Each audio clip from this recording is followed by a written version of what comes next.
Hello friends, welcome back हमारे channel easy maths अड्डा पे आपका फिर से स्वागत है। आशा करता हूँ कि आप सभी अच्छे होंगे और आपकी तैयारी भी अच्छी चल रही होगी। तो जैसा कि आपको पता है कि हमने एक CHSL का प्रैक्टिस सेट की सीरीज चला रखी थी। आपको ये भी पता है कि भाई CHSL का एग्जाम बहुत करीब है। ठीक है, 2024 वाला है ना, जुलाई में है, 1 से 11 जुलाई के बीच में। तो हम ये नहीं कह सकते कि भाई बहुत ज़्यादा टाइम है। हमारे पास एक महीना भी नहीं बचा है, अप्रोक्सीमेट 20 दिन बचे हैं। तो उसके लिए हमने एक प्रैक्टिस सेट का जो सीरीज चला रखी है, सेट नंबर फर्स्ट मैंने अपने जो है इसी चैनल इजी मैथ्स अड्डा पे आपको अपलोड कर दिया है। ठीक है, आप जाके देख लेना। जैसा कि पेपर का टाइप, मेन पेपर का टाइप आता है ना, इजी टू मॉडरेट टाइप, इतना ही हमने रखा है उसको। ठीक है, जैसे कि और स्टूडेंट्स हमारे उससे जुड़े हुए हैं, उन्होंने हमारी प्रैक्टिस सीरीज को भी ज्वाइन करा हुआ है। तो प्रैक्टिस सीरीज तो सभी एग्जाम्स के लिए है ना, तो वहां पे तो हम जैसे प्रीवियस ईयर क्वेश्चंस को इंक्लूड करते हैं, तो प्रीवियस ईयर क्वेश्चंस में तो हार्ड भी हैं, मॉडरेट भी हैं, इजी भी हैं। लेकिन इसमें CHSL प्री का क्वेश्चन पेपर जो आता है वो इजी टू मॉडरेट टाइप पे आता है। तो यहाँ पे सिर्फ हमने ऐसे क्वेश्चन ही लिए हैं, लेकिन ऐसे क्वेश्चन लिए तो हैं हमने। लेकिन आप यदि जितने भी हम प्रैक्टिस सेट्स डालेंगे, चाहे सेट 10 तक डालें चाहे 11 तक डालें, आपको तो पढ़ने से मतलब होना चाहिए ना। तो जितने भी डालेंगे उसमें आपकी पूरे मैथ्स का रिवीजन हो जाएगा एक बार, है ना। मैं ये पूरे दावे के साथ कह रहा हूँ। और जो भी आपके इंपॉर्टेंट कॉन्सेप्ट बनते हैं, जैसे कि प्रीवियस ट्रेंड में जो भी इंपॉर्टेंट कॉन्सेप्ट रहे थे, वो सारे के सारे कवर हो जाएंगे। तो हमारे चैनल को सब्सक्राइब करना बिल्कुल मत भूलिएगा। ठीक है, और यदि वीडियो पसंद आए तो वीडियो को रिकमेंड भी करा करो यार। देखो, यूट्यूब पे बहुत टाइम वेस्ट करते हो सुबह से शाम तक। तो भाई मैं ये कह रहा हूँ कि यूट्यूब पे टाइम वेस्ट करो यदि आप SSC की या फिर और किसी एग्जाम की तैयारी कर रहे हो, तो सिर्फ 20 मिनट को ये वीडियो देख के देख लो। 20 मिनट में ये वीडियो यदि ये नहीं कह दो कि भैया ने कुछ अच्छा डाला है, तो भाई मतलब जो कमेंट आप डालना चाहो वो डाल सकते हो, कोई दिक्कत नहीं है। ठीक है, दूसरा भाई जो हमने थंबनेल लगाया है कि भाई व्यूज पे मत जाओ, कंटेंट पे जाओ। तो यार देखो, नया नया चैनल है अभी, तो नए नए चैनल पे इतने तो व्यूज आने से रहे कि भाई जो और सर पढ़ाते हैं उनके वीडियोस पे व्यूज जितने आते हैं, तो हमारे चैनल पे तो अभी उतने व्यूज आ ही नहीं सकते। लेकिन वही है कि आप जब तक नहीं देखोगे तब तक आपको कंटेंट का पता चलेगा नहीं। ठीक है, तो आपको यदि वीडियो पसंद आए तो वीडियो को लाइक करना और चैनल को सब्सक्राइब करना तो बिल्कुल मत भूलिएगा, है ना। आगे बढ़ते हैं। तो आगे हमारे टेलीग्राम चैनल का लिंक है, आप रेलिवेंट मॉक्स SSC के नाम से सर्च कर सकते हो। इसमें भी हमने 1000 सब्सक्राइबर्स पूर्ण कर लिए हैं। ठीक है, तो आप जाके चेक कर सकते हो। यहाँ पे आपको क्या मिलेगा, यहाँ पे इन सब सब सॉल्यूशंस की आपको PDF मिलेगी, और PDF के साथ साथ आपको जैसे यदि कुछ भी पूछना हो, आपका डाउट वगैरह कोई भी है, तो यहाँ पे डिस्कश डाउट डिस्कशन ग्रुप है, तो वहाँ पे आप भेज सकते हो अपने डाउट्स को। ठीक है, रिलेटेड टू एनी सब्जेक्ट। यहाँ पे तो सिर्फ हम मैथ से रिलेटेड वीडियोस ही बना रहे हैं, लेकिन आप किसी भी सब्जेक्ट से रिलेटेड डाउट वहाँ पे भेज सकते हो। ठीक है, इसके अलावा भी देखो, हमने ओलाइट बोर्ड के सॉल्यूशंस आपको प्रोवाइड कर रहे हैं। ओलाइट बोर्ड के सॉल्यूशंस के अलावा एक प्रैक्टिस मॉक का सॉल्यूशन आपको हम देते हैं इस चीज पे। तो भाई आप उन वीडियोस को भी जाके देख लो, उनकी सबकी लिंक मैं आपको डिस्क्रिप्शन बॉक्स में प्रोवाइड कर दूंगा। ठीक है, यहाँ पे मैथ्स की स्ट्रेटेजी, टाइम मेंटेन, भाई कुछ स्टूडेंट्स का नहीं, बहुत स्टूडेंट्स का ये कहना है कि भैया आप मैथ्स का पूरा पेपर आता था लेकिन टाइम मेंटेन नहीं हुआ। तो भाई ये टाइम मेंटेन करने की वीडियो है, एक बार देखो। और जाके भाई ये स्ट्रेटेजी, मैं तो फर्स्ट ऑफ ऑल ये कहना चाहूंगा कि भाई स्ट्रेटेजी देखने को कोई फायदा नहीं होता, क्योंकि कैपेबिलिटी सबकी अलग अलग है, कैपेसिटी सबकी अलग अलग है। तो भाई वो ऐसा कैसे कर लेगा। जैसे सपोज करो कि मैं अपनी स्ट्रेटेजी में बताता हूँ कि यार स्क्वायर से याद करो, क्यूब याद करो, तुम स्क्वायर क्यूब याद नहीं कर रहे हो, तो क्या की स्ट्रेटेजी, फिर वो स्ट्रेटेजी किस काम की आएगी। जैसे अब तुम कोई फ्रेशर आया, वो फ्रेशर आके क्या देखेगा कि भाई कोई टॉपर हुआ, तो टॉपर के पीछे भागते हैं, वो स्ट्रेटेजी शेयर करेगा, लेकिन वो टॉपर सिर्फ इस साल के लिए है। यदि इस साल में आपका सिलेक्शन नहीं हुआ तो आप दूसरे टॉपर के पीछे भागोगे, और फिर से वही स्ट्रेटेजी। भाई स्ट्रेटेजी में कुछ नहीं रखा, बाकी आप देख लेना ये वीडियो। इसमें स्ट्रेटेजी को अच्छे से रोस्ट करा गया है, शायद आपकी आंखें खुल जाएं भाई देख के कि भाई स्ट्रेटेजी जैसा कोई शब्द नहीं होता। ठीक है, मैथ्स की प्रैक्टिस सीरीज जिसके बारे में मैं बता रहा था, तो इसमें हम शीट्स अपलोड करते हैं हर 5 से 6 दिन में। तो वो शीट से 1 से 10 तक अपलोड करवा दिया, आप जाके देख लेना। इसमें आपको ना सिर्फ कॉन्सेप्ट, कॉन्सेप्ट के अलावा आपको यहाँ पे एकदम शॉर्टेस्ट अप्रोच मिलती है देखने को। ठीक है, शॉर्टेस्ट अप्रोच का मतलब ये नहीं है कि भाई वहां पे एग्जाम में यदि क्वेश्चन गलत हो गया, भाई शॉर्टेस्ट अप्रोच का मतलब ये है कि यार आपके देखो थोड़ी सी हाई नॉलेज लगाने की जरूरत पड़ेगी, लेकिन आप पूरे एक्यूरेसी के साथ करोगे, मैं 100% कह रहा हूँ, और आपका पेपर भी टाइम पे होगा।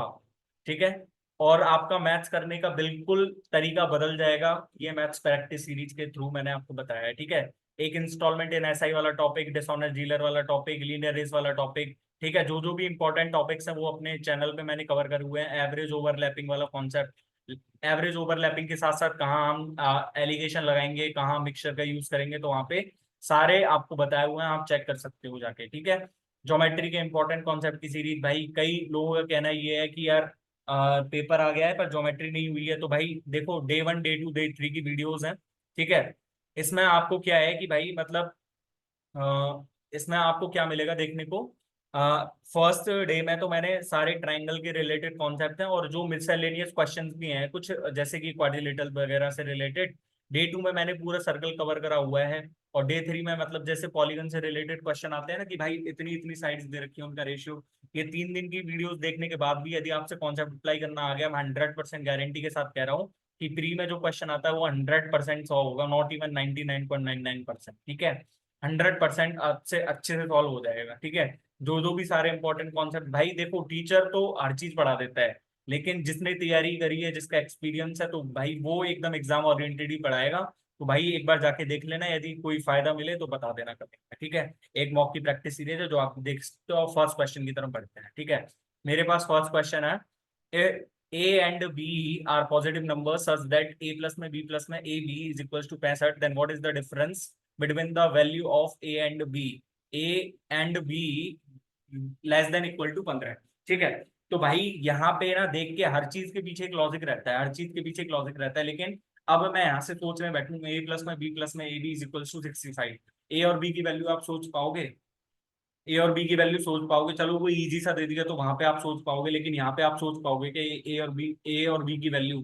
तो यहाँ पे ऐसे क्वेश्चंस को करने का तरीका क्या रहता है कि हमको क्या करना है, यहाँ से दोनों तरफ वन ऐड कर लेना है, ठीक है। वन प्लस में ए बी, जब एक तरफ हम वन ऐड कर रहे हैं तो यहाँ पे भी हमको वन ऐड करना पड़ेगा, ठीक है। अब यहाँ पे मैंने वन ऐड क्यों करा? वन ऐड करने का पीछे का रीजन ये था कि जैसे यहाँ से ये मेरे पास वन प्लस ए बन रहा है, ठीक है, लेकिन यहाँ से यदि मैं बी कॉमन लूंगा तो यहाँ से मेरे पास वन प्लस ए बन गया ना, और वन प्लस ए की वैल्यू मेरे पास कितनी है? 66 है, ठीक है। अब आपको यहाँ से सही लॉजिक दिख गया होगा, नहीं दिखा तो जिसको आंखें खोल के देखो थोड़ी सी, यहाँ वन प्लस ए है, यहाँ वन प्लस ए है, दोनों तरफ से वन प्लस ए कॉमन लूंगा तो यहाँ से क्या बच जाएगा मेरे पास? One plus B is equal to 66। अब कौन सी ऐसी दो संख्याएं लूं, ए और बी की क्या क्या वैल्यू रख सकता हूँ मैं कि 66 आ जाए उनका गुणा करने पे? बताओ, बताओ क्या क्या रख सकता हूँ, ये 66 कैसे कैसे ला सकता हूँ? एक तो मैं ए की वैल्यू यदि 11 ले लूँ, बी की सॉरी ए की वैल्यू 11 है, बी की वैल्यू 5, या फिर बी की वैल्यू 11 है और ए की वैल्यू 5, यही तो हमारे पास हो सकता है, क्योंकि 11 छिकी 66, सॉरी 10 लेनी है, 10 ठीक है। तो मैं जब यहाँ से लूंगा तो 10+1 और 5+1 यानी कि 11 छिकी 66, तो हमारे पास बन गया ना। तो हमारे पास क्या लिखना है, हमको ए और बी के धनात्मक पूर्णांकों के बीच में डिफरेंस ही तो निकालना। तो डिफरेंस कितने का आ जाएगा? 5 का। कितने सेकंड का क्वेश्चन था मात्र?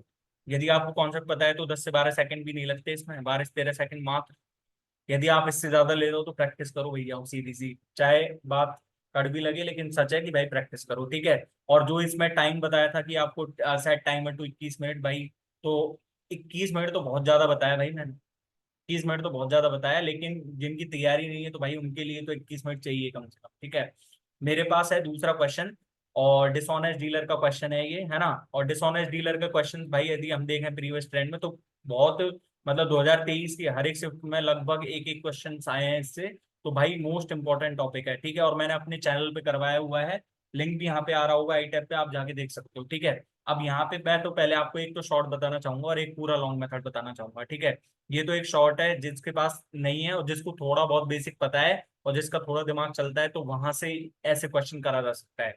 तो हमारे पास शॉर्ट तो क्या है देखो, if A dishonest shopkeeper cheats while buying and selling 2.5%, the total profit percentage of the shopkeeper is, मतलब वो कहना क्या चाह रहा है कि 2.5% खरीदते टाइम और 2.5% बेचते टाइम, दोनों टाइम प्रॉफिट करा है उसने, दोनों टाइम चीट करा है। तो मतलब यहाँ से 2.5% की वैल्यू कितनी होती है? 2.5% कितना होता है? 1/40 ही रहता है ना, ठीक है। तो 1/40 रहता है, तो मतलब ये कहना क्या चाह रहा है कि उसने जो नॉर्मल प्राइस थी, नॉर्मल प्राइस मान लो 40 की कुछ भी थी, लेकिन 40 से उसने 41 लिया। कहना क्या चाह रहा है कि 40 की जितनी प्राइस थी ना, उसमें उतने उसने 41 लिया, लेकिन जब देने का टाइम आया तो जितनी 40 की प्राइस थी उसने 39 दिया उसके वक्त के। तो यहाँ से मेरे पास क्या है, ये रेशियो ही तो, और रेशियो का मल्टीप्लाई ही तो बनना है, तो इस मल्टीप्लाई करूंगा तो 40 से 40 कट गया, यानी कि 39 से 41। मेरे को कितने का फायदा हो रहा है? 2 का फायदा 39 पे। यदि ये 1/, सॉरी ये 2/40 होता तो मेरे पास कितना आंसर आ जाता है, 1/20 5%। लेकिन ये 2/39 है, तो मतलब हल्का सा बढ़ा जाएगा 5 से। हल्का सा बढ़ा सिर्फ एक ही ऑप्शन में दिख रहा है ना मेरे को। कितने सेकंड का क्वेश्चन था ये बताओ? 12 से 13, 15 second, max to max 15 second, यदि आपकी कैलकुलेशन ठीक ठाक है तो, है ना। लेकिन बेसिक भी यही है इसका, लेकिन एडवांस मेथड में सीधा हम ये लिख देते हैं। लेकिन कई कई स्टूडेंट का ये डाउट रहता है ना कि भाई बैंकिंग में अलाउड होते हैं ऐसे फॉर्मेशंस, और या फिर ऐसी कोई टेक्निक्स बैंकिंग में अलाउड करते हैं, एसएससी वाले अलाउ नहीं करते। तो एसएससी वाले क्यों नहीं अलाउ करेंगे, देखो। अब सपोज करो कि आप दुकानदार के पास जाते हो, लेकिन दुकानदार ने जहां से खरीदा ना, तो मैं सपोज करो कि ये मेरे पास 2.5% है ना, तो 2.5% 1/40, यानी कि मैं 40 यूनिट की प्राइस को 100 मान रहा हूँ। 40 यूनिट की प्राइस को मैं 100 मान रहा हूँ। लेट सपोज, यदि आपको क्या करना है, लेट्स 40 यूनिट की प्राइस है मेरे पास, कितनी, 100 है मेरे पास, ठीक है। पर भाई 40 यूनिट उसने खरीदा ही नहीं है 100 में। उसने 40 यूनिट खरीदा ही नहीं है, उसने तो 41 यूनिट का प्राइस पड़ा है ना उसको, तो 41 यूनिट का प्राइस 100 पड़ा है उसको। और देते टाइम वो 40 की जगह 39 दे रहा है, यानी कि मैं यहाँ से 39 यूनिट का प्राइस निकाल लूँ एक बार, 39 यूनिट का प्राइस कितना आ जाएगा यहाँ से, 39 100/41। पता होगा ना, एक यूनिट का प्राइस 100/41, और 39 का 39/41। जब उसने 39 यूनिट का कॉस्ट प्राइस इतना पड़ा है उसका, पर सेलिंग प्राइस तो उसको 100 ही पड़ा है।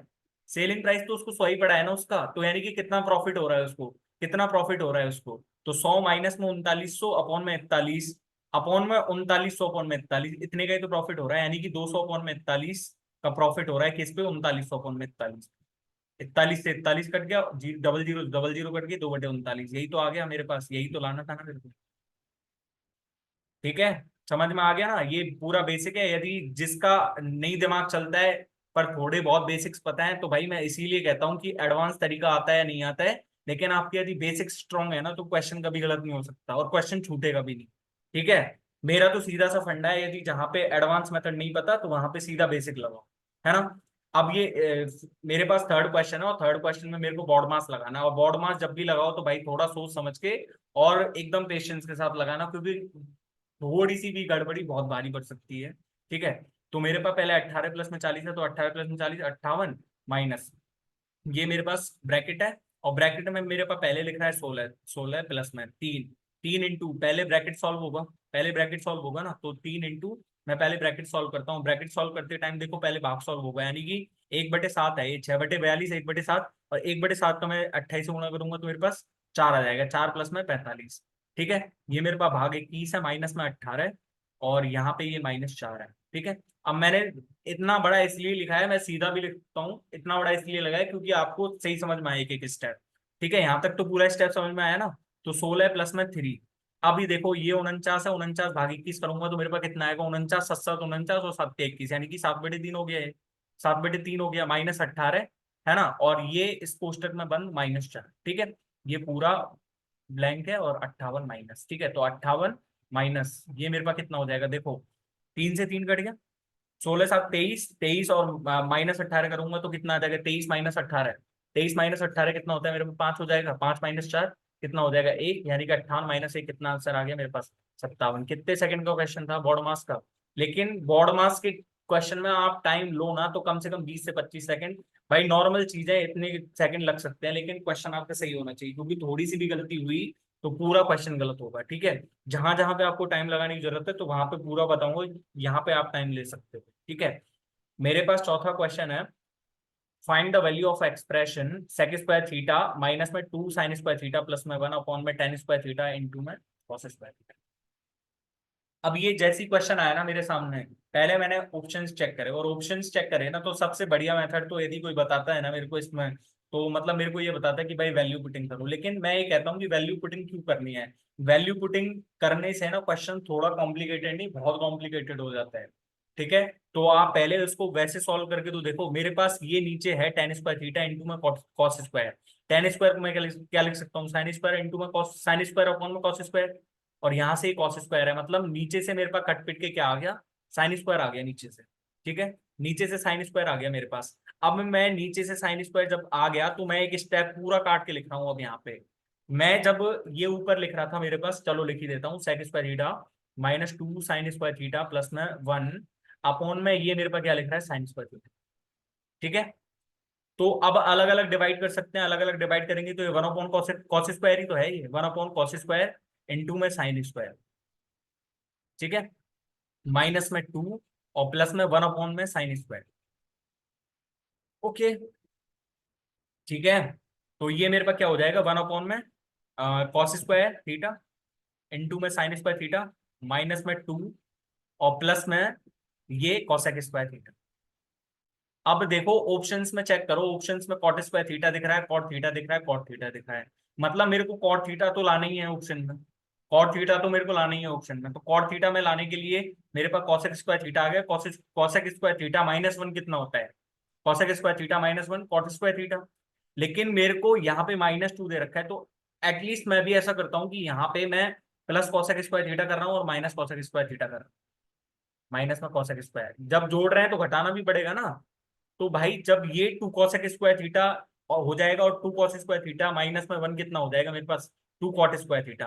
2 कॉस स्क्वायर थीटा को मैं साइड में लिख रहा हूँ, तो थोड़ा सा दिमाग चलाना, यहाँ से 1 अपॉन में कॉस स्क्वायर साइन स्क्वायर इन माइनस कॉसेक स्क्वायर और प्लस में 2 कॉट स्क्वायर थीटा। ओके, यहाँ तक समझ में आ गया ना, ठीक है। अब मेरे को क्या करना है, अब मेरे को यहाँ पे 2 कॉट स्क्वायर तो दिख गया, मतलब ये ऑप्शन हो सकता है मेरे पास, ठीक है। ये ऑप्शन नहीं है, मतलब आपको यदि 2 कॉट स्क्वायर थीटा यहाँ तक आ गया है ना, तो बिना सोचे समझे यदि आपके पास टाइम कम है तो लगा दो आंसर, कोई दिक्कत नहीं है, ठीक है। क्योंकि ये अब बस यहीं तक ही क्वेश्चन खत्म है, यदि आपको दिख रहा हो तो। देखो, ये मेरे पास cos square into sine square, और यहाँ से ये मेरे पास कितना है कॉसेक स्क्वायर, मैं यहाँ से एलसीएम लेके इससे मल्टीप्लाई करूंगा तो मेरे पास क्या बच जाएगा, साइन स्क्वायर कॉसेक स्क्वायर 1, यानी कि 1 माइनस कॉस स्क्वायर थीटा, और नीचे से क्या बच जाएगा मेरे पास कॉस स्क्वायर थीटा इंटू में साइन स्क्वायर थीटा।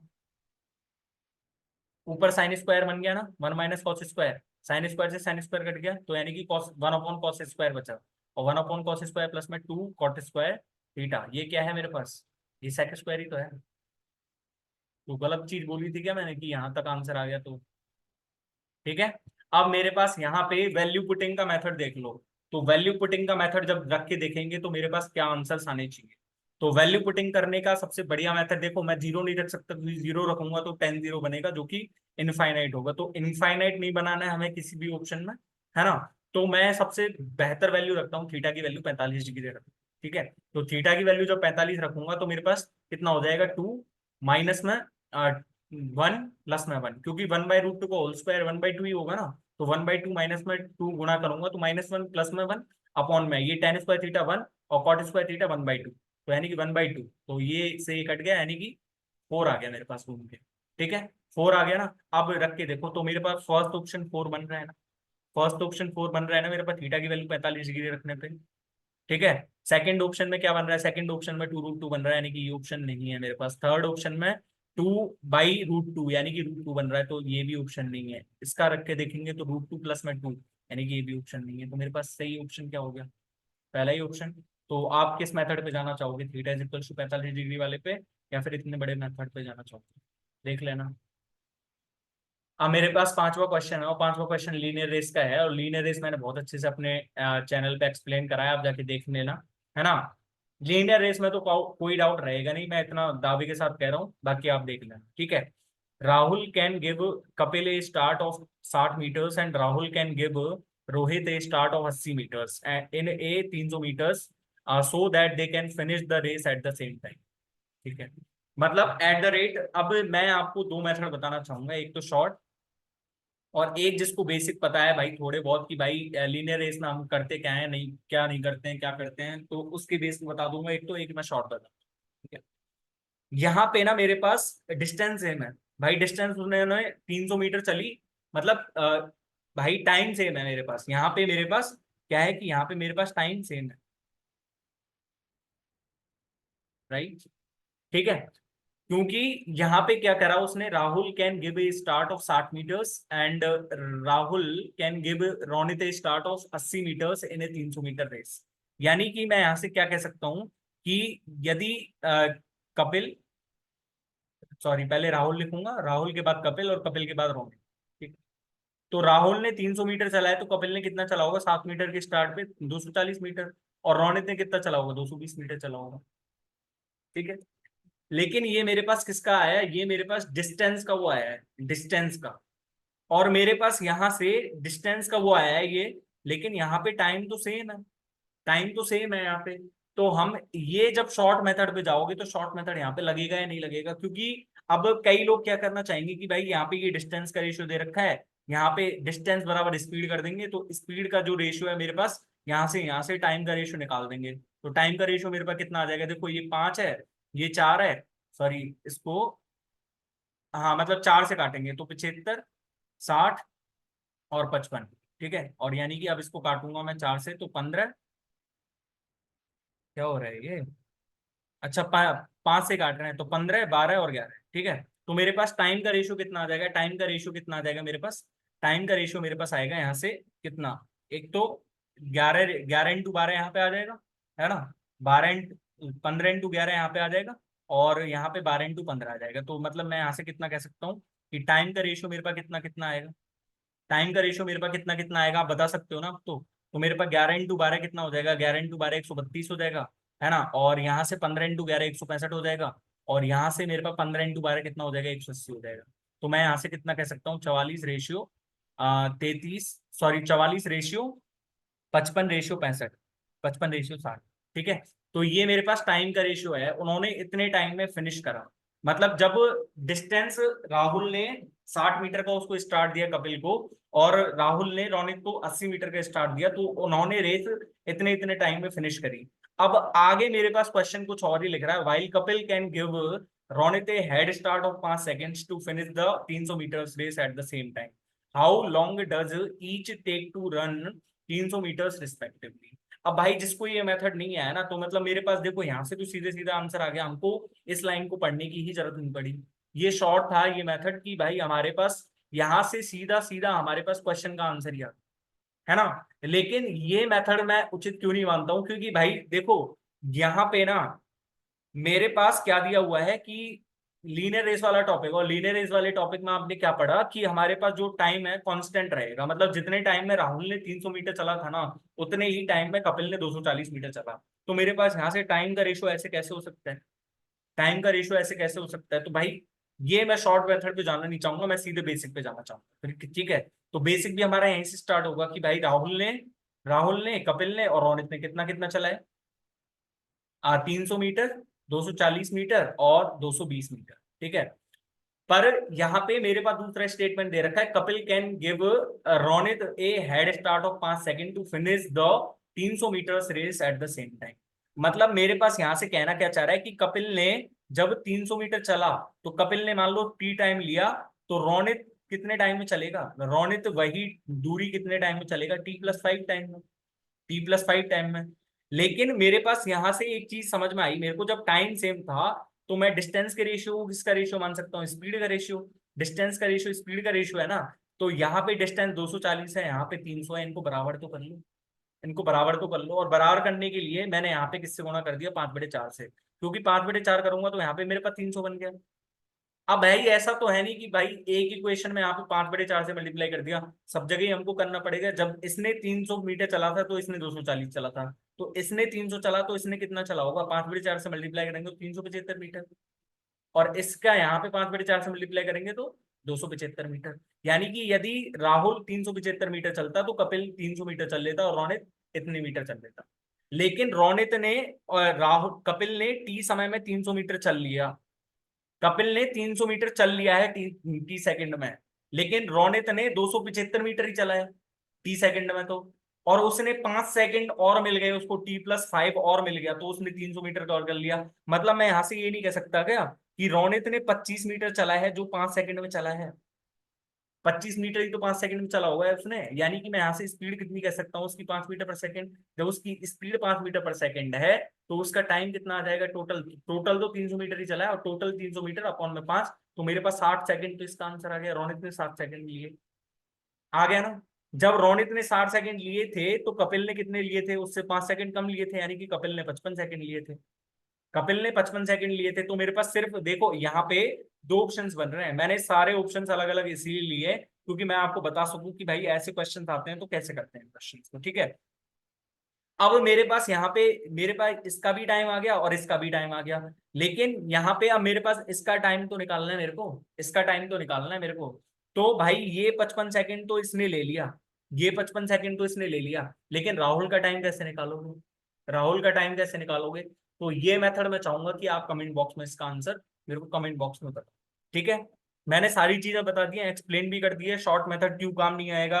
भाई वैसे तो खूब लगा लो, वैसे तो कोई दिक्कत नहीं है, आंसर आ गया, लेकिन शॉर्ट मेथड क्यों लगाया हमने, इसका भी तो आंसर होना चाहिए कि भाई टाइम हमारे पास सेम कहाँ से हो जाएगा। ठीक है, टाइम का रेशियो उल्टा कहाँ से हो जाएगा इसमें, मेरे को टाइम का रेशियो जब उल्टा लिखेंगे तो टाइम तो यहाँ पे अलग अलग लग रहा है सबको।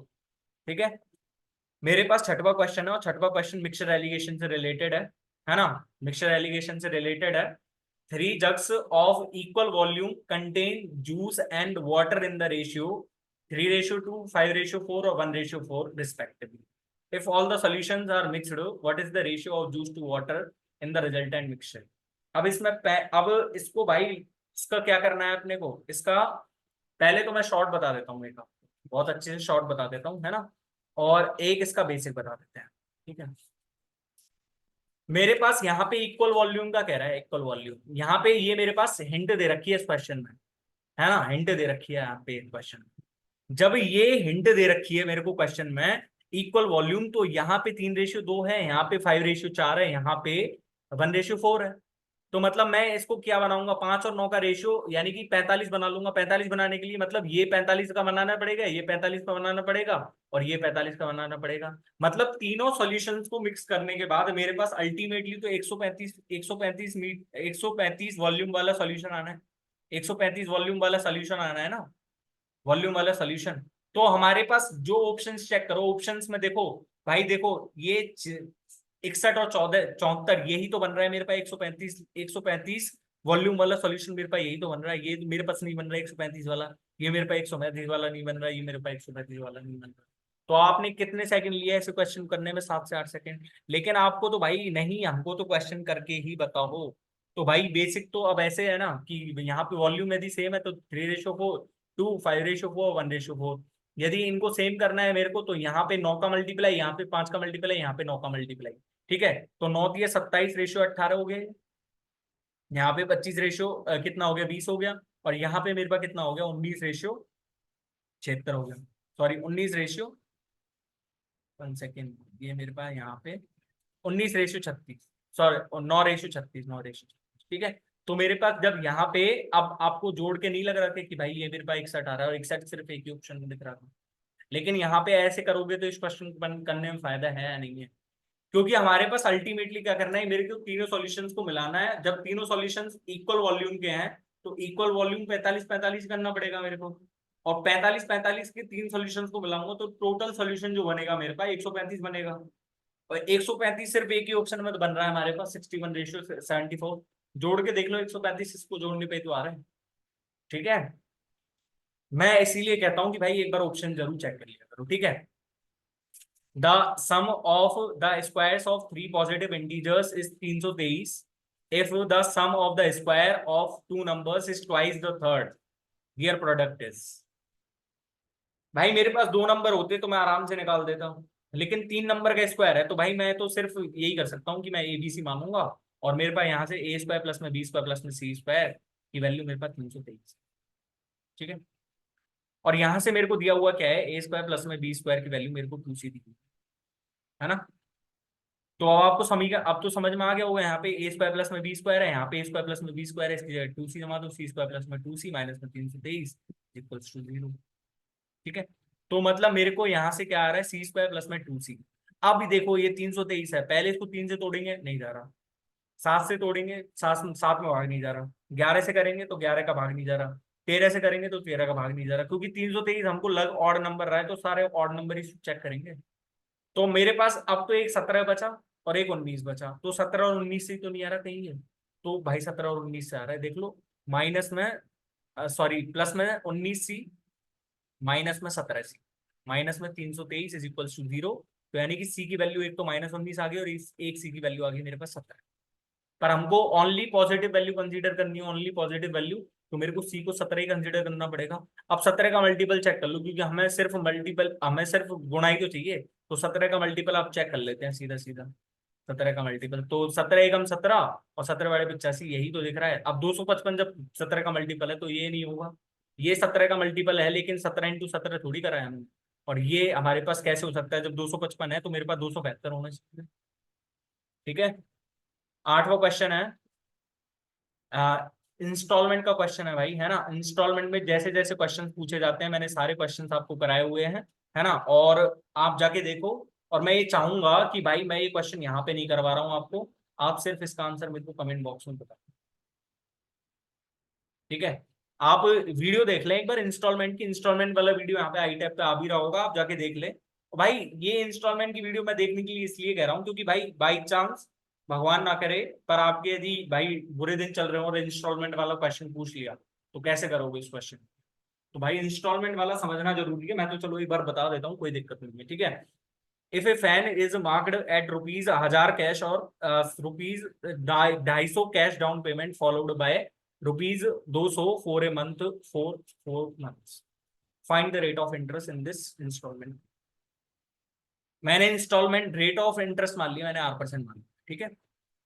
उसने ₹1000 में फैन खरीदा, लेकिन 250 जब उसने दे दिया, तो उसके उसको चुकाने कितने थे, अब 750 चुकाने थे, 750 चुकाने थे ना उसको। पर उसने 200 की 4 इंस्टॉलमेंट दी है, यानी कि उसने ₹800 चुकाए हैं। 200 की 4 इंस्टॉलमेंट दी, यानी कि ₹800 चुकाए हैं। यानी कि मैं कहूं तो उसने ₹50 का क्या दिया है, 50 इंटरेस्ट के तौर पे दिए हैं उसने। 4 मंथ में उसका 50 इंटरेस्ट लग गया। भाई 750 ही देने थे ना उसको, पर लेकिन 4 मंथ में उसने दे कितने दिए, 200 200 200 200 करके कितने दे दिए, 800 दे दिए। यानी कि 750 पे जब उसने 800 दे दिए, तो एक मंथ में, सॉरी, जो 4 मंथ में उसने ₹50 का इंटरेस्ट दे दिया ना। जब ₹50 का इंटरेस्ट दे दिया, और मेरे पास यहाँ पे सिंपल इंटरेस्ट पर इंस्टॉलमेंट फाइंड कर रहा हूं मैं, तो यहां से एक चीज बताइए मेरे को, 750 देने थे, है ना। तो 750 देने थे, तो फर्स्ट इंस्टॉल, पहली बार तो उसने 750 दे दिया। दूसरी बार जब उसने इंस्टॉलमेंट दे दी, दूसरी बार जब उसने इंस्टॉलमेंट दे दी, तो उसके पास अब यहाँ पे, सॉरी, पांच, जब उसने ₹200 दे दिए, तो उसके पास दूसरे मंथ के लिए जो प्रिंसिपल बचेगा वो 550 बचेगा। भाई जब ₹200 इंस्टॉलमेंट के दे दिए उसने एंड में, तो अब वो 550 ही तो देगा ना उसको एंड में। अब उसने फिर से ₹200 दे दिए एक मंथ के एंड में, मतलब उसके पास अब 350 बचे। और 350 से फिर उसने 200 दे दिए, तो उसके बाद 150 बचे। मतलब 750 पे एक मंथ का ब्याज लगा है, 750 पे एक मंथ का ब्याज लगा है, 550 पे एक मंथ का ब्याज लगा है, 350 पे लगा है, और 150 पे लगा है। यही तो हुआ है, यही तो हुआ है ना मेरे पास। मैंने 750 पे लगाया एक ब्याज, तो एक ब्याज मैंने 550 पे लगाया, एक ब्याज मैंने 350 पे, एक ब्याज 150 पे। लेकिन मैंने R% of rate of interest मानी थी। पर वो R% कब थी, जब मैं एनुअली कैलकुलेट कर रहा था। यानी कि 1 मंथ के लिए कितनी है मेरे पास, R% अपॉन 12। और इसी की वैल्यू मेरे को कितनी दे रखी है, PRT/100 से 50। PRT/100 आपको समझ में आ गया ना, कि पहले मंथ के लिए ये था, पहले मंथ के लिए, मतलब मेरे पास टी यहाँ पे ही कैलकुलेट हो गया, PRT/100 होता है ना, मतलब टी। तो टी मेरे पास एक महीना यहीं पे आ गया। ठीक है। तो अब इसको जोड़ो, 7.5, 7 और 5 12 और 3 15, 15 और 1 16। ठीक है, 16 और ये 4 18 हो जाएगा ना। ठीक है, तो 1800 अपॉन में 12 का R% इज इक्वल्स टू 50। यानी कि देखो 50 से इसको काटेंगे तो मेरे पास क्या बच गया, 36। तो R% की वैल्यू मेरे पास कितनी आ जाएगी, आर की वैल्यू मेरे पास आ रही है यहाँ से 100/3। तो 100/3 कितना होता है, 33.33। ठीक है। आपको यहाँ से समझ में नहीं आया तो भाई इंस्टॉलमेंट वाला वीडियो देखिए, आपको इंस्टॉलमेंट का रियल मतलब भी समझ में आ जाएगा उस वीडियो को देखने के बाद। भाई देख तो लो, यूट्यूब पे इतना टाइम वेस्ट कर रहे हो, तो भाई 20 मिनट और से उसको देने में क्या जा रहा है। If SCF of x and 21 is expressible in the form of 3x minus में 187, then which of the following can be the value of x। एकदम एग्जाम ओरिएंटेड क्वेश्चन है ना, थोड़े लॉजिकल है बस, और कुछ नहीं है ना। मेरे पास एचसीएफ क्या होता है, highest common factor, highest common factor. मतलब मेरे पास यहाँ पे क्या दिया हुआ है, कि मेरे पास एचसीएफ है एक्स और 21 का। मतलब मेरे पास दो संख्या है, एक तो एक्स है और एक मेरे पास 21 है।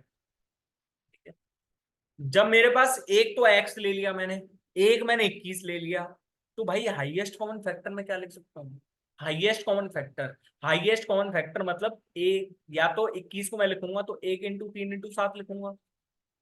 तो मतलब या तो एचसीएफ क्या होगा, या तो एचसीएफ 1 होगा, या फिर एचसीएफ 3 होगा या फिर एचसीएफ 7 होगा। भाई यही तो एचसीएफ हो सकते हैं ना, highest common factors. Highest common factors यही तो हो सकते हैं ना भाई। हमारे पास एक्स की कोई वैल्यू नहीं है, एक्स की कोई वैल्यू नहीं है, पर हमारे पास 21 है, 21 दे रखा है, तो 21 और एक्स का तो हाईएस्ट कॉमन फैक्टर सिर्फ यही हो सकता है ना। 1 हो सकता है या 3 हो सकता है, 7 7 हो सकता है। ठीक है। और मेरे पास यहाँ से एक्स भी दे रखा है, एक्स, है ना। लेकिन जब मैं एस सी एफ को एक मान के चलूंगा तो 3x माइनस में 187 की वैल्यू मेरे पास 1 है, यानी कि एक्स की वैल्यू मेरे पास कितनी आ रही है, 188 अपॉन में 3।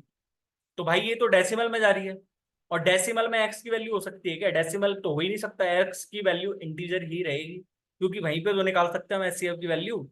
तो भाई मेरे पास एक्स की वैल्यू जब इंटीजर है तो मेरे पास एक्स की एस सी एफ की वैल्यू एक पॉसिबल ही नहीं है, क्योंकि डेसिमल में नंबर आ रहा है। अब मैं एस सी एफ की वैल्यू को 3 रख के देखूं तो मेरे पास 3x की वैल्यू कितनी आ जाएगी, 190, और x की वैल्यू फिर से डेसिमल में जा रही है, डेसिमल में ही जा रही है ना, मतलब x की वैल्यू मैं तीन, सॉरी एस सी एफ की वैल्यू मैं 3 भी ले सकता। मेरे पास 7 ही बचा ना अब ऑप्शन के। तो 7 को चेक करके देखते हैं, 3x माइनस में 187 इज इक्वल टू 7, यानी कि 3x की वैल्यू मेरे पास कितनी आ रही है यहाँ से, आ सॉरी 3x की वैल्यू मेरे पास कितनी आ रही है यहाँ से, 194। ठीक है। तो 194 करूंगा तो x की वैल्यू 9 4 13 और 1 14 है। ठीक है, तो मेरे पास यहाँ से x की वैल्यू फिर से वो आ रही है। तो भाई अब मेरे को क्या करना है, यहाँ पे तो तीनों ही ऑप्शन चेक नहीं कर रहे, लेकिन एस सी एफ अब यहाँ पे पूरा जब 137 नहीं है तो एस सी एफ की वैल्यू मैं 21 भी तो ले सकता हूँ, 21 भी तो ले सकता हूँ ना। ठीक है ना, 21 भी तो ले सकता हूँ ना मैं, जब यहाँ पे एस सी एफ मेरे पास। मेरे को ऐसा क्यों लग रहा है कि भाई मैंने ऑप्शन ही गलत ले लिए हैं यहाँ पे। हम्म।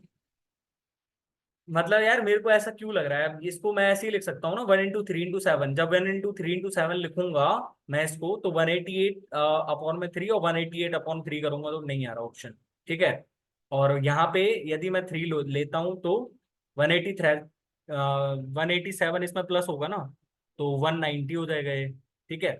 और 190/3 हो जाएगा ये। ठीक है, और 7 लूंगा तो यहाँ पे 187 प्लस में 7, तो मेरे पास यहाँ से कितना हो जाएगा, 194, और 194 अपॉन में 3, ये तो आ ही नहीं रहा ऑप्शन ही, है ना। और 21 लेके देखें तो 21 प्लस में 108, 21 प्लस में 187, यानी कि 208, और 208 में भी नहीं जा रहा भाई 3 का तो डिवाइड। ये क्या गलती हुई पहले हमसे बताओ। H C F of X and 21 is expressible in the form of 3x minus में 187। तो which of the following can be the value of X. तो मेरे को एक्स की वैल्यू निकालनी है ना यहाँ पे, तो एक्स की वैल्यू यहाँ से क्या क्या हो सकती है, मतलब एस सी एफ एक तो एक ले सकता हूँ, 3 ले सकता हूँ, और यहाँ से 7 ले सकता हूँ। ठीक है। तो मेरे पास 3x माइनस में 187 की वैल्यू मेरे पास 1 है, यानी कि 3x की वैल्यू मेरे पास 188 है, यानी कि x की वैल्यू 188/3, जो कि पॉसिबल नहीं है। ठीक है। 3 लूंगा तो 187 प्लस में 3 हो जाएगा ना ये, 187 प्लस में 3, और 187 प्लस में 3 कितना होता है, 190/3। अरे चलो बाद में देखते हैं भाई, क्वेश्चन ही पता नहीं क्या लिया है क्या नहीं लिया है मैंने, और मैंने करवाया और था पिछली क्लास में तो भाई ये। हम्म। यदि x और 21 का हाईएस्ट कॉमन फैक्टर। चलो 10वें क्वेश्चन पढ़ते हैं। 10वां क्वेश्चन मेरे पास दे रखा, find the value of expression 1/6, 1/12, 1/20, 1/30, plus में डॉट डॉट डॉट 1 में 600। ठीक है। तो मेरे पास 10वां क्वेश्चन बताना है मेरे को। तो मैंने आपको समझाया हुआ है यहाँ पे क्या करना है, तो देखो नीचे आपको यदि देखते ही समझ में आया भाई, देखो मैंने हर प्रैक्टिस शीट में एक इंक्लूड कराया ऐसा क्वेश्चन, तो आपको ये क्वेश्चन तो अच्छे से आते होंगे। ठीक है। तो मेरे पास यहाँ पे ये क्या लिख रहा है, 1/2 इंटू 3 है, प्लस में 1/3 इंटू 4 है ये, प्लस में 1/में कितना है ये मेरे पास, 4 इंटू 5 है, प्लस में ये 1/5 इंटू 6 है, और प्लस में डॉट डॉट डॉट करके लिखूंगा तो 1/, ये मेरे पास 600 है। 600 कैसे आ सकता है, 600 मेरे पास कैसे आ सकता है, एक का डिफरेंस होना चाहिए, और जो उनका मल्टीप्लाई आ रहा है वो 600 आ रहा है, यानी कि 24 इंटू 25। ठीक है। तो यहां से मैं सीधा लिखूंगा ना, 1/2 माइनस 1/3, प्लस में 1/3 माइनस में 1/4, प्लस में 1/4 माइनस में 1/5, डॉट डॉट डॉट करके लिखूंगा -1/25। मतलब मेरे पास यहाँ से क्या बनेगा, 1/2 माइनस 1/25, और यहाँ से कितना आंसर आ जाएगा मेरे पास, 23/50। लेकिन कैसे आया कैसे नहीं आया वो समझ लो एक बार। ठीक है। मैं आपके सामने ना एक सीरीज लिखता हूँ वैसे ही। मेरे पास एक सीरीज दी हुई है कि 1/2 प्लस 1/6 प्लस 1/6 लिख दिया यहाँ पे, 1/12 प्लस में डॉट डॉट डॉट, चाहे कहीं तक भी जा रहा है ना। तो ये 1/2 है, यानी कि ये 1/2 ना लिख के मैं इसको 1 - 1/2 लिख दूं तो कोई प्रॉब्लम है क्या? 1 - 1/2 लिख दूं तो कोई प्रॉब्लम है क्या? 1 - 1/2 को मैं ऐसे भी तो लिख सकता हूँ ना फिर, 1/1 प्लस ये 1/2 × 3 ही तो है, और 1/2 × 3 को मैं 1/2 - 1/3 लिख दूं तो कोई प्रॉब्लम है क्या? ठीक है, तो ऐसे ही जब मैं करता जाऊंगा तो यहाँ पे सब प्लस प्लस माइनस माइनस वाले कट जाएंगे, प्लस माइनस वाले कट जाएंगे, तो यहाँ से सीधा आंसर हमारे पास फर्स्ट और लास्ट टर्म बचेगी, तो आप देख लें। ठीक है, 11वां क्वेश्चन आ गया, और 11वां क्वेश्चन इंपॉर्टेंट है ना। और डे फर्स्ट वाली वीडियो जाके देखो आप ज्योमेट्री की, आपको सब जो है कॉन्सेप्ट समझ में आ जाएंगे। ठीक है, ज्योमेट्री के इंपॉर्टेंट कॉन्सेप्ट की डे फर्स्ट वाली video. In a right angle triangle ABC, right angle at B, थोड़ा सा स्पीड बढ़ाते हैं। ए बी की वैल्यू मेरे पास 15 दे रखी है। ठीक है, ए बी की वैल्यू मेरे को ए बी और ए बी की वैल्यू मेरे पास 15 सेंटीमीटर है, और बी सी की वैल्यू मेरे पास 20 सेंटीमीटर है। ठीक है, तो 15 - 20 ये क्या हो जाएगी मेरे पास 25 centimetre. Further BP is perpendicular to AC, BP is perpendicular to AC, BP is perpendicular to AC.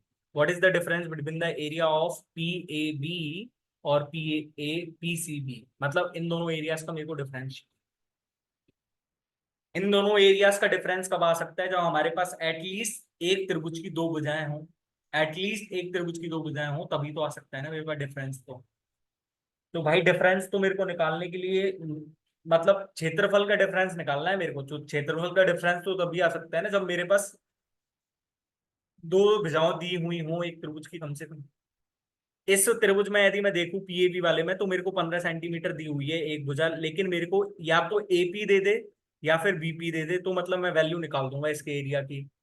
इसी प्रकार से यदि मेरे को बी सी पी में देखना है, तो बी सी पी में या तो मेरे को इसकी वैल्यू दे दे या फिर इसकी वैल्यू दे दे।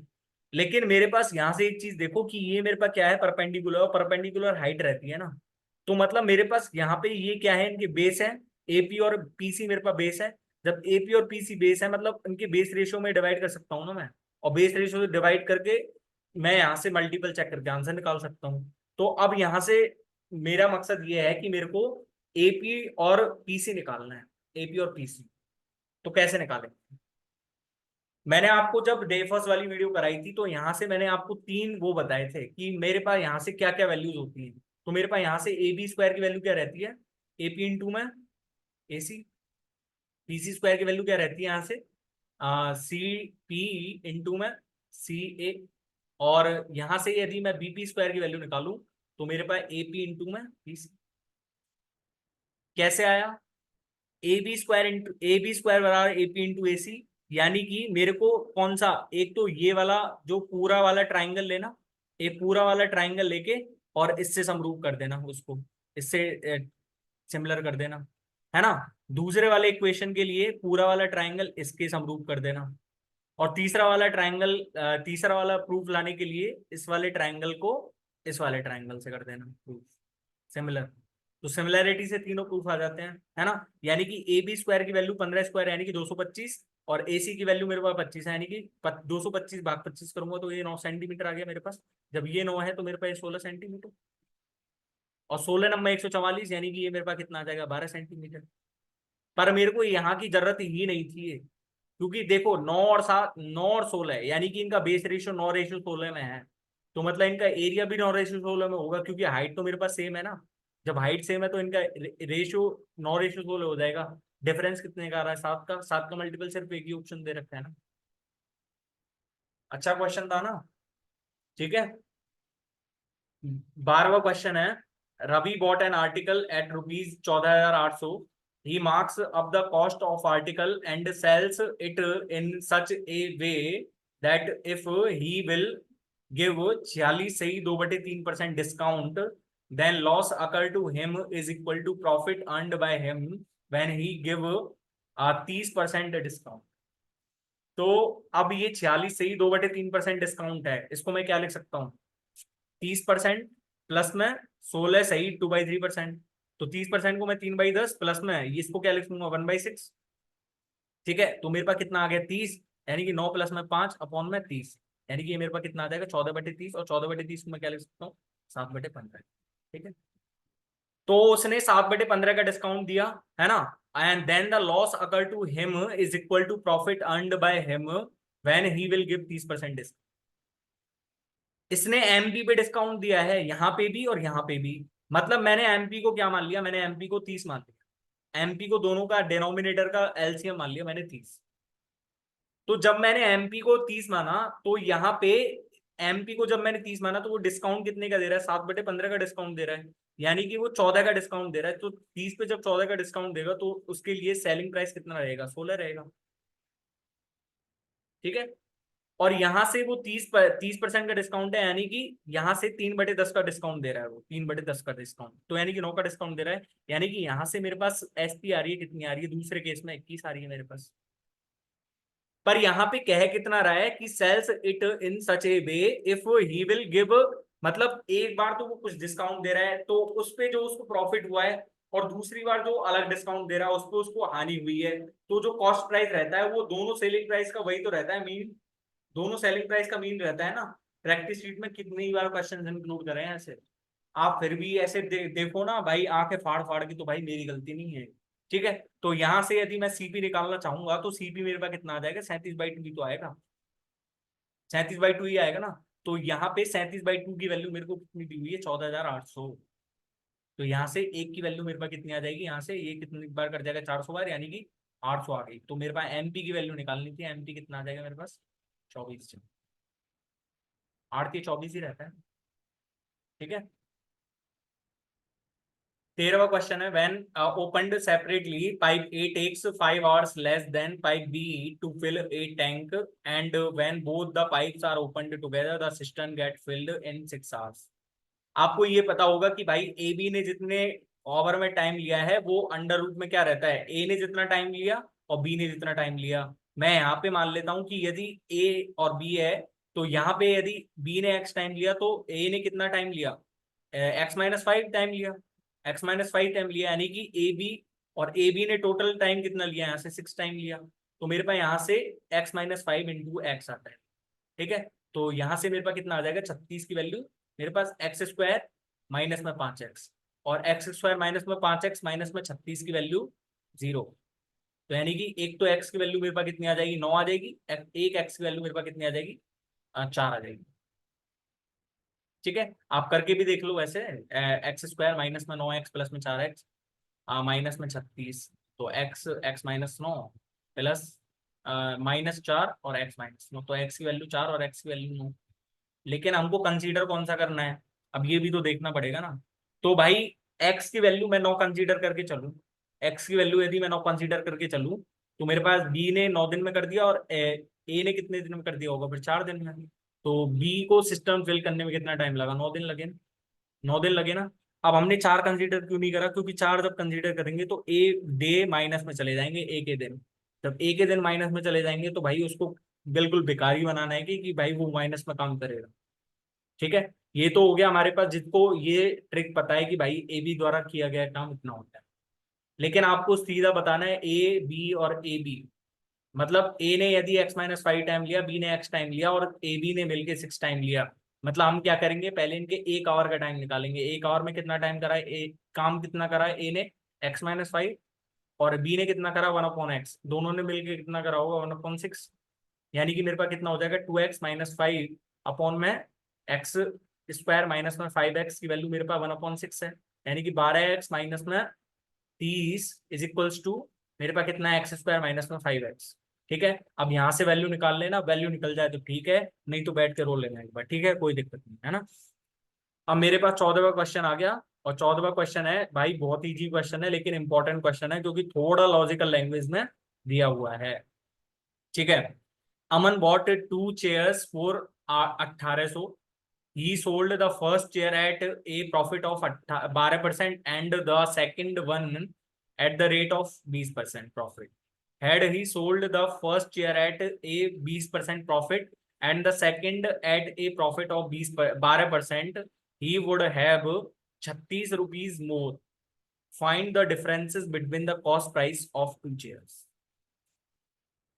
मेरे को यहाँ पे एक तो मैं बेसिक बताना चाहूंगा और एक मैं आपको सीधा ही क्वेश्चन बताना चाहूंगा। फर्स्ट बार में उसने पहली चेयर को कितने में बेचा? 12%।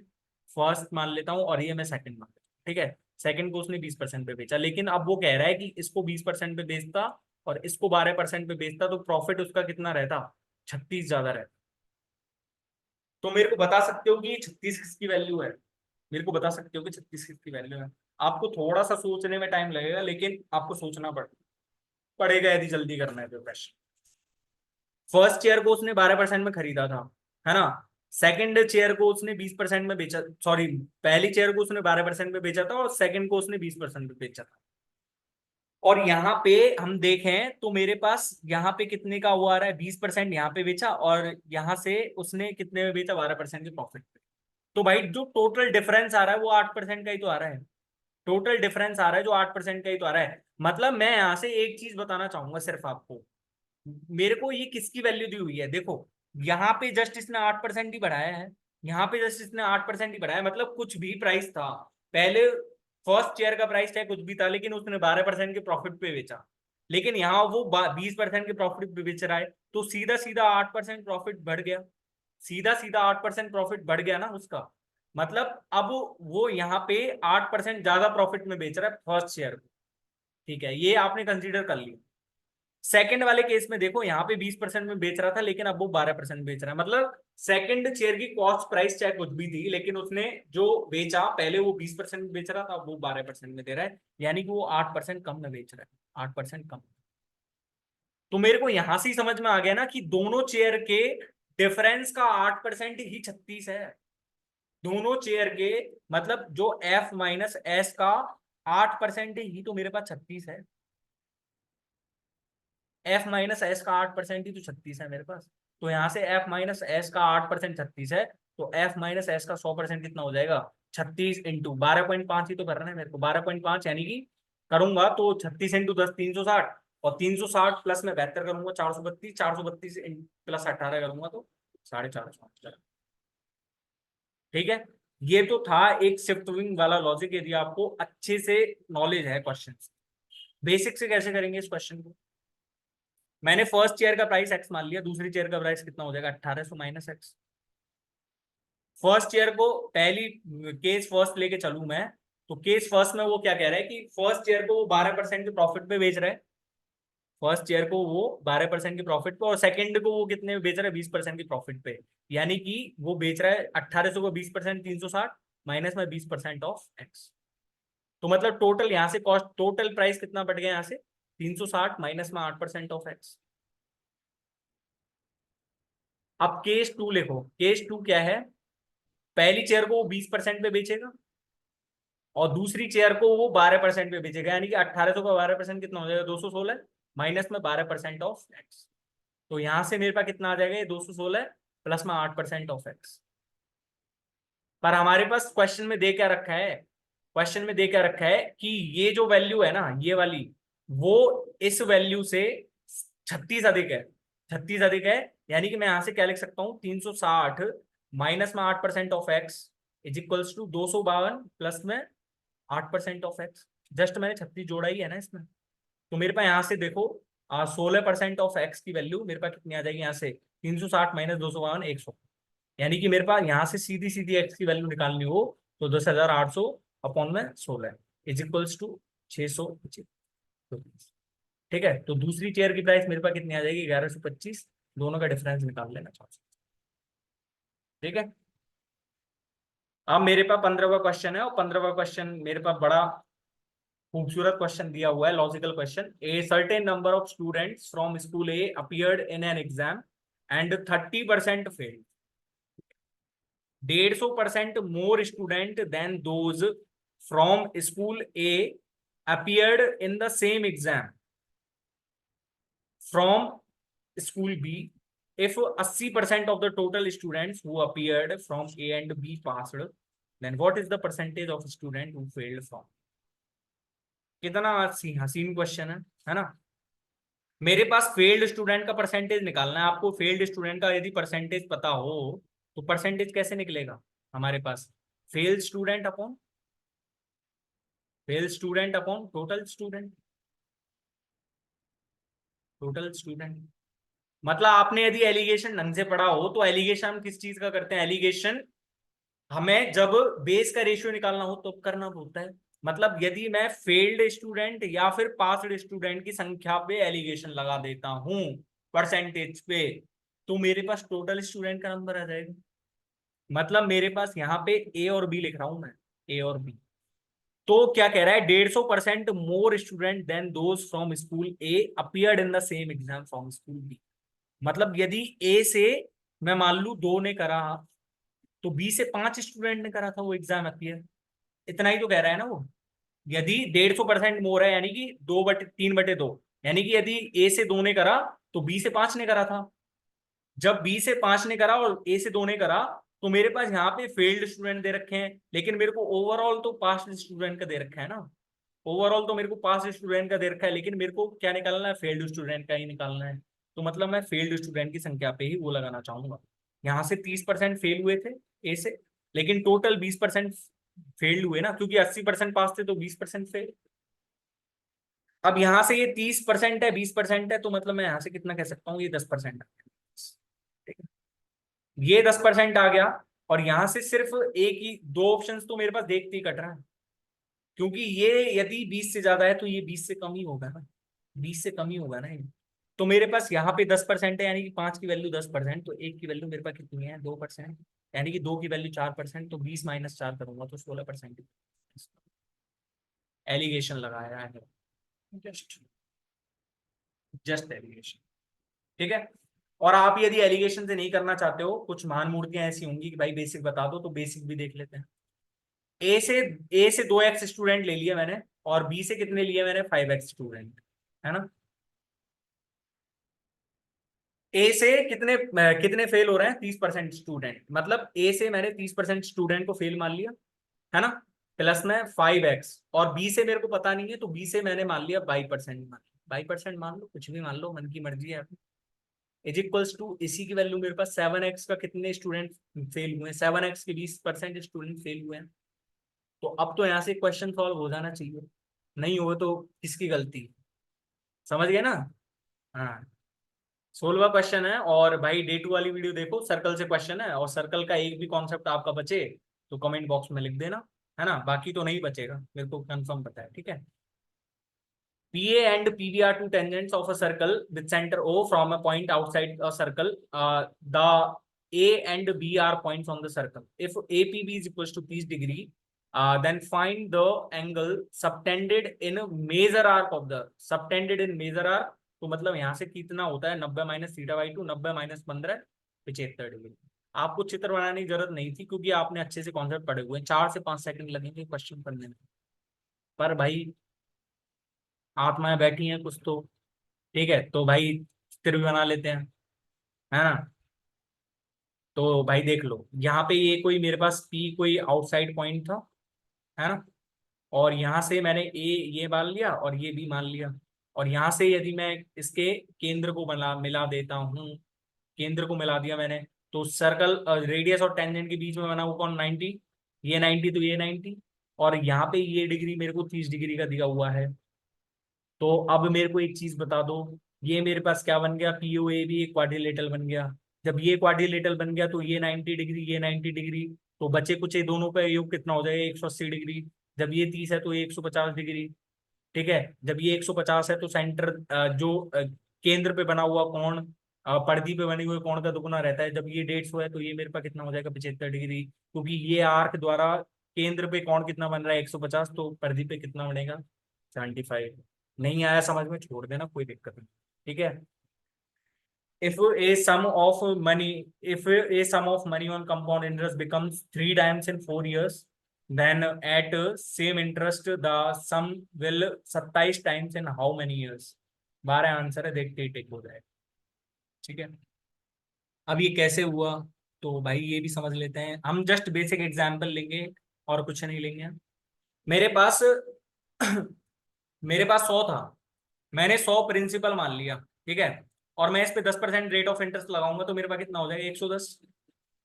इस पे मैं 10% लगाऊंगा तो मेरे पास 2 ईयर में कितना हो जाएगा 121, है ना।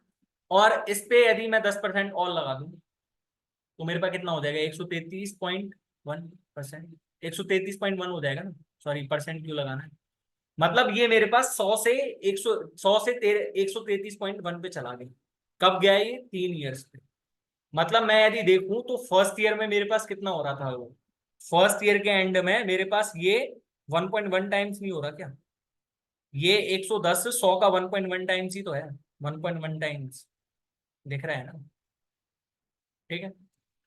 ये 1.1 टाइम्स है, लेकिन यहाँ से यहाँ तक जाने में इसने कितना ले लिया, यहाँ से यहाँ तक जाने में, यहाँ से यहाँ तक, इसको यहाँ तक मोड़ दो तो ये 1.21 टाइम्स हो गए।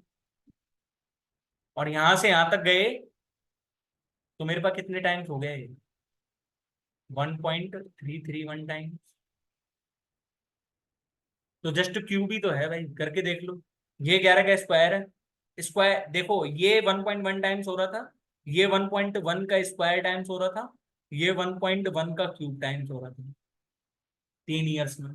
तो यहाँ पे 4 ईयर्स में 3 टाइम्स हो रहा है, 4 ईयर्स में 3 टाइम्स। लेकिन यहाँ पे हमने क्या माना, यहाँ पे हमने ये माना कि 1 ईयर में 1 टाइम हो रहा है, तो 3 ईयर में 3 टाइम हो गया ना, 3 ईयर में 3 टाइम्स हो गया ना। यानी कि यहाँ पे जब 3 ईयर्स में 4, सॉरी 3 टाइम्स 4 ईयर में हो रहा है, तो यहाँ पे 27 टाइम्स कितने में हो जाएगा, 12 ईयर्स में तो होगा, जस्ट 3 टाइम्स तो लेगा। समझ में आ जाए तो ठीक है, नहीं तो क्या दिक्कत है, आराम से छोड़ देना पढ़ाई, और तो क्या ही है। 18वां क्वेश्चन है, person goes to his office at 1/4 of speed at which he returns from office if the average speed during the whole trip is 15 kilometre per hour, then what is the speed of the person while he was going to his office। Okay, तो मेरे पास यहां से दोनों की, जब आपके पास distance क्या है, सेम है, यहाँ से घर से ऑफिस के, अब मैं सीधा सीधा ही बता रहा हूँ, मैं कोई कॉन्सेप्ट नहीं बता रहा, सीधा देख लो।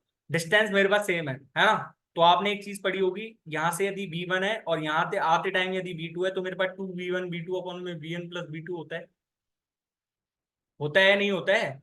तो मेरे पास यहाँ से इसी की वैल्यू मेरे को 15 दी हुई है ना। मेरे पास B1 क्या है, B1 मैं मान के चल रहा हूँ 4 है, तो B1 मेरे पास 4 हो गई, B2 मेरे पास कितनी है 1 है, और यहां से ये मेरे पास 4 प्लस में 1 इज इक्वल्स टू 15, यानी कि 15×5 = 75, 75/8। यानी कि ये किसकी वैल्यू आई मेरे पास, ये एक की वैल्यू आई, मतलब ऑफिस से आते टाइम इतनी चाल थी उसकी, ऑफिस से आते टाइम उसकी इतनी चाल थी, तो जाते समय कितनी होगी 75/8 × 4, यानी कि यही तो होगी ना हमारे पास। ऑप्शन शायद गलत दे रखे हैं, आप चेक कर लेना, यदि सही हो तो ठीक है, शायद 75/2 आंसर आएगा, तो आप देख लेना, ठीक है, क्योंकि 4 गुना है ना इसकी जस्ट। 19वां क्वेश्चन है मेरे पास, length of the rectangle is x centimetre and diagonal of the rectangle is x plus में 1 centimetre, then the breadth of the rectangle is x minus 7 centimeter, find the perimeter of the rectangle where x is not equal to 4। x is not equal to 4 क्यों दिया आप बता सकते हो क्या मेरे को, x is not equal to 4 क्यों दिया है यहाँ पे। यहाँ पे मेरे पास x की वैल्यू 1 है ना, सॉरी, आयत की लंबाई मेरे को x दे रखी है, विकर्ण मेरे को x प्लस में 1 दे रखा है, और चौड़ाई मेरे को इतनी दे रखी है। तो यहाँ से यदि मेरे पास एक फॉर्मूला नहीं होता क्या, कि भाई मेरे पास जो विकर्ण का स्क्वायर रहता है वो लंबाई का स्क्वायर बराबर लंबाई का स्क्वायर प्लस चौड़ाई का स्क्वायर, क्योंकि पाइथागोरस प्रमेय लगती है ना सीधी सीधी। ये मेरे पास लंबाई है, ये मेरे पास चौड़ाई है, यहाँ से ये 90 है, ये 90 है, ये 90 है, ये 90 है, ये मेरे पास डायगोनल हो गया पाइथागोरस से, L² plus B² is equal to B²। आ गया समझ। तो मेरे पास यहाँ से कितना बन जाएगा ये बताओ, x² प्लस में 2x प्लस में 1 की वैल्यू मेरे पास कितनी है, x² प्लस में x² माइनस में 14x प्लस में 49, ठीक है। तो मेरे पास यहाँ से x² से x² कट गया, है ना। तो मेरे पास यहाँ से कितना आ जाएगा, 16x की वैल्यू मेरे पास 48 आ जाएगी, x की वैल्यू मेरे पास कितनी आ गई, 3 आ गई। जब x की वैल्यू मेरे पास 3 आ गई तो यहाँ से अब वैल्यू निकलेगी या नहीं निकलेगी, x की वैल्यू 3 आ कैसे सकती, गुड क्वेश्चन, है ना। मैंने भी यही देखा कि भाई x की वैल्यू 3 आ कैसे सकती है, मैंने x² कहाँ बना दिया। चलो तो x² को लाते हैं, कंसीडर करते हैं इस x² को, ठीक है। तो भाई देखो यहां से ये मेरे पास x² माइनस में 16x प्लस में 48 बन रहा है, ठीक है, इज इक्वल्स टू 0। यानी कि यहाँ से x की वैल्यू 12 आ रही है और x की वैल्यू 4 आ रही है ना। तो x की वैल्यू 12 रख लेंगे, मतलब लंबाई की वैल्यू 12 है और चौड़ाई की वैल्यू 5। ठीक है, तो 12 और 5 17, यानी कि 34 सेंटीमीटर मेरे पास डायमीटर है।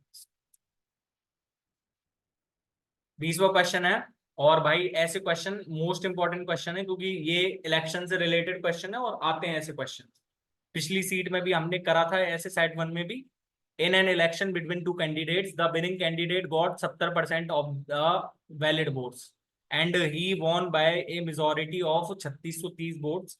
If out of the total polled votes 75% votes are valid. मतलब यदि 4 वोट थे टोटल, तो उसमें से 3 वैलिड थे। ठीक है, उसका कितना मिला है उसको? 70% वोट जीतने वाले को मिला है, तो 30% वोट हारने वाले को मिला होगा। यानी कि वो कितने से जीता है? 40% से जीता है ना वो। 40% से तो जीता है, यानी कि 3/4 इंटू में 2/5। इसी की वैल्यू मेरे को कितनी दी हुई है? 3630। 3630 आपको देखते ही लग गया होगा कि 12 का मल्टीपल आएगा। 12 का मल्टीपल किस ऑप्शन में दिख रहा है? सॉरी, अरे यार 12 का मल्टीपल दिमाग कहाँ चल रहा है। ये 5 को 20 है ना। तो भाई देखो, 3 और 5, 3 दूनी 6, इसको काट लो पहले, 1210। और यहाँ से इसको काटेंगे तो 605। और 605 इंटू में 20 कितना हो जाएगा आप लगा लेना, 12,100 आंसर आ जाएगा। ठीक है, 21वां क्वेश्चन है। और मैं चाहता हूं कि इसका कमेंट करना अपना आंसर। ठीक है, कमेंट और आंसर। सबसे इजी सा क्वेश्चन है ये, है ना। एक को दिया हुआ था ये क्वेश्चन, उससे कोई एक्सपेक्टेशन नहीं थी, लेकिन उसने भी कर दिया ये क्वेश्चन। तो आप तो कर ही सकते हो फिर भी इस क्वेश्चन को। ठीक है, अच्छा मेरे पास 22वां क्वेश्चन है। और a project is of worth ₹600। That time taken by A and B to complete the work is 12 days. मतलब ए प्लस में बी ने 12 डेज में कर दिया। टाइम एंड वर्क का क्वेश्चन जहां भी आ जाए वहां पे बोनस मार्क्स ही समझना उस क्वेश्चन को, क्योंकि उस क्वेश्चन को भी आप गलत कर रहे हो ना, तो ये है कि आपकी प्रैक्टिस बिल्कुल नहीं है। ठीक है, और ए प्लस में बी प्लस में सी कितने दिन में कर रहे हैं उस टाइम को, उस काम को 10 दिन में कर रहे हैं, क्योंकि लिख रहा है ना यहाँ पे, with the help of C the time taken to complete the work is 10 days. Find the share of C if all three of them working together. ठीक है, तो मेरे पास टोटल काम कितना हो जाएगा? 60 हो जाएगा। टोटल काम मेरे पास 60 हो जाएगा ना। तो यहाँ से इसकी कितनी आ गई? 5 आ गई और इसकी 6 आ गई, यानी कि सी की एफिशिएंसी मेरे पास एक ही है। सी की एफिशिएंसी मेरे पास एक ही है। तो मतलब मैं यहाँ से कितना कह पाऊंगा कि मेरे पास 5 इनकी है ए प्लस में बी की, और एक उसकी है। तो यानी कि टोटल जो उसका शेयर रहेगा वो उनकी एफिशिएंसी के रेशियो में ही तो रहेगा। भाई जब किसी काम को अपन देते हैं, किसी काम को अपन किसी लीज पे देते हैं, या फिर मतलब करने को देते हैं किसी को, तो हम क्या देखते हैं कि भाई तू जितना ज्यादा काम कर देगा हम उतना पैसा दे देंगे तेरे को। मतलब सी की एफिशिएंसी एक थी और ए प्लस में बी की एफिशिएंसी 5 थी, यानी कि टोटल एफिशिएंसी 6 है। मतलब कि 600 अपॉन में 6 100। तो हमारे पास सी को तो एक टाइम ही मिलेगा ना। सी को तो सिर्फ 1 यूनिट पैसा मिलेगा, तो सी का 1 यूनिट कितना हो जाएगा? 100। और 500 यूनिट किसको मिल जाएगा? ए प्लस में बी। ठीक है, 23वां क्वेश्चन है। Train P and Q start at the same time.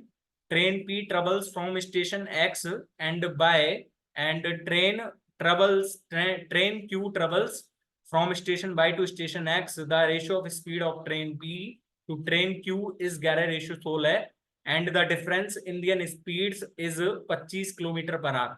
25 kilometre per hour, यानी कि इसकी 55 और 80 आ गई मेरे पास सीधी सीधी। ठीक है, they meet after 1 hour 36 minutes.